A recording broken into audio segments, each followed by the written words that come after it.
సుమారుగా ఒక సంవత్సరం క్రితం నారా చంద్రబాబు నాయుడు గారి ఏకైక కుమారుడైనటువంటి లోకేష్ గారు ఈ సంవత్సరం జనవరి 27వ తారీఖున చంద్రబాబు నాయుడు గారు రిప్రజెంట్ చేస్తున్నటువంటి కుప్పం నియోజకవర్గపు హెడ్ క్వార్టర్ కుప్పంలో యువగళం పేరుతో ఒక పాదయాత్ర కార్యక్రమాన్ని ప్రారంభించారు. అది చాలా ఆపసోపాలు పడుతూ మధ్యలో కొన్ని బ్రేకులు తీసుకుంటూ నిన్న ముగిసింది. రేపు ముగిసిన సందర్భంగా బ్రహ్మాండంగా విజయవంతమైంది ఓహో అని చెప్పేందుకు విజయోత్సవ సభ అనేది పెట్టి దాన్ని విజయవంతం చేయడం కోసం నానా తంటాలు పడుతున్నటువంటి విషయాలు చూస్తే కాస్త హాస్యాస్పదంగాను నవ్వుగాను కూడా అనిపిస్తుంది. ఎస్, 226 రోజుల పాటు 3132 కిలోమీటర్లు నారా లోకేష్ గారిని నడిచాడు అని చెప్తున్నారు. ఏం జరిగింది నడిస్తే? దాని ప్రభావం ఏమైనా అతని మీదైనా ఉందా? లేదు ఆయన పార్టీ మీద ఉందా? లేదు ఈ రాష్ట్రం మీద ఉందా? అంటే ఎవరి మీద ఏ ప్రభావము లేనటువంటి ఒక యాత్ర. నిజంగా చెప్పాలంటే ఎవరు గుర్తించనటువంటి ఒక యాత్ర. పోనీ పాదయాత్ర తరువాత ఆయనలో అయినా ఏదైనా వికాసం కనిపించిందా? ఆయన ఏమైనా మెచ్యూర్ అయ్యాడా అని పరిశీలిస్తే అది లేదు. ఈ సందర్భంగా నాకు వేమన శతకంలోని ఒక పద్యం గుర్తొస్తుంది. అదేమిటంటే, ఎలుక తోలు తెచ్చి ఏడాది ఉతికిన, ఎలుక తోలు తెచ్చి ఏడాది ఉతికిన నలుపు నలుపే గాని తెలుపు కాదు, కొయ్య బొమ్మను తెచ్చి కొట్టినా పలుకున విశ్వదాభిరామ వినురవేమా. ఎలికి తోలు తెచ్చి ఏడాది పాటు ఉతికితే నలుపు అవుద్దా? లోకేష్ లాంటి ఒక ఇన్మెచ్యూర్డ్ని, లోకేష్ లాంటి ఒక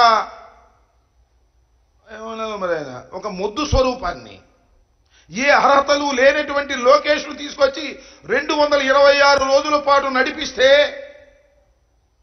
ఏమైనా మెచ్యూరిటీ వచ్చిందా? ఏమైనా మార్పు దానిలో సంతరించిందా? అంటే ఏమీ మార్పు రాలా.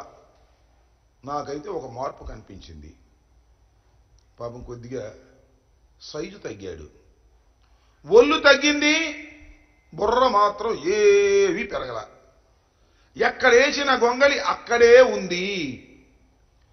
చాలా చిత్రమైన విషయం ఏంటంటే, గుడ్డొచ్చిన వేళ బెడ్డొచ్చిన వేళ అంటారు. ఏమని ప్రారంభించాడు ఆ యువగళాన్ని? పెద్ద అపాశుభంతో ప్రారంభించాడు.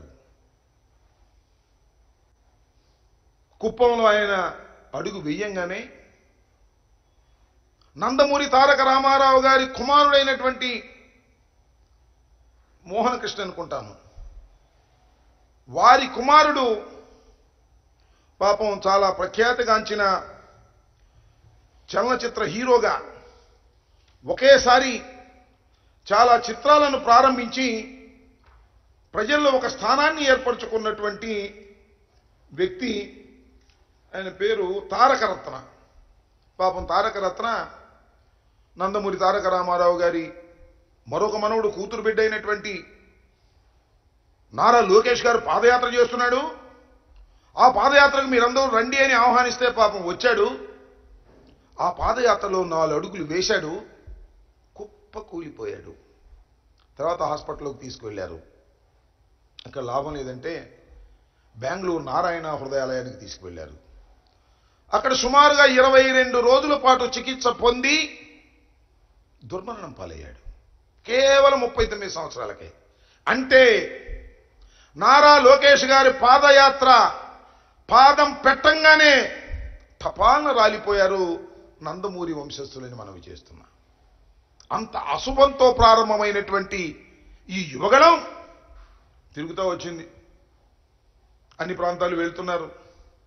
జలం లేక వెలవెలబోయిన సందర్భాలు, జలాన్ని పోగు చేసుకొచ్చినా రానటువంటి సందర్భాలు, జనం కోసం వెయిట్ చేసినటువంటి సందర్భాలు, జనం కోసం కిక్కిరిసినటువంటి రోడ్లులాగా చిత్రీకరించే ప్రయత్నాలు, మా యువగళం బ్రహ్మాండంగా సక్సెస్ అవుతుందని చెప్పుకోవడానికి తీవ్రమైన ప్రయత్నం చేశారు.